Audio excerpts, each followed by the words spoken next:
నీకిష్టమైన hero పేరేంటి అని అడిగితే చాలు, ఆ ఒక్క ప్రశ్నకి హీరో జీవిత చరిత్ర మొత్తం చెప్పేస్తారు నేటి యువత.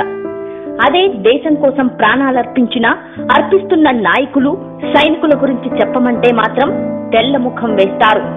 3 గంటలు ఎంటర్టైన్ చేసే సినిమా హీరోలకు పాలాభిషేకాలు, ఊరేగింపులు, పూజలు, మెరవణులు చేసి ఊగిపోతారు. మా హీరో గొప్పంటే మా హీరో గొప్పని రక్తాలు వచ్చేదాకా కొట్టుకుంటారు. అదే మన కోసం రక్తాన్ని చిందిస్తున్న సైనిక వీరుల గురించి ఒక్క క్షణమైనా ఆలోచించరు.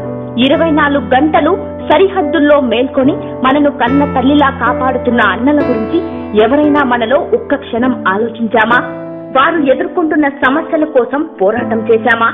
ఒలింపిక్స్ లో మెడల్స్ సాధించిన వారికి కోట్లకు కోట్లు ఇస్తూ ప్రజల సొమ్మును వృధా చేస్తున్న ప్రభుత్వం అదే ప్రజలను కంటికి రెప్పలా కాపాడుతున్న సైనిక వీరుల సమస్యలను ఎందుకు పట్టించుకోవడం లేదు?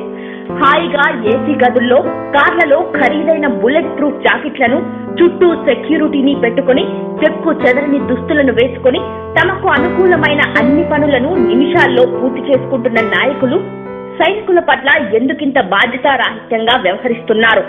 వారంటే లెక్కలేదా? వారేమైనా పర్వాలేదా? అనవసరమైన పథకాలు పెట్టి అడ్డదారిలో స్కాములను చేసి జోబులు నింపుకుంటున్న దొంగ నాయకులు ఆడే ఆటలో ప్రజలు వెర్రివాళ్లవుతున్న విషయం అందరికీ తెలుసు. కానీ ప్రాణానికి ఖరీదు కట్టే రాజకీయం దేశాన్ని ఎంత దిగజారుస్తుందో అర్థం కావడం లేదు.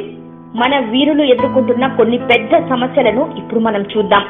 తుప్పు పట్టిన ఆయుధాలు, ఎందుకు పనికిరాని చౌక బుల్లెట్ ప్రూఫ్లు, పోషక విలువలు లేని ఆహారం, వాతావరణం నుండి రక్షించలేని దుస్తులు, నాయకత్వ లక్షణాలు లేని అధికారులు, నవీకరణ చెందని టెక్నాలజీ, వారి సమస్యలను బయటకు అందివ్వని మీడియా, అన్నీ తెలిసి కూడా ప్రభుత్వం ఎందుకిలా వ్యవహరిస్తుంది?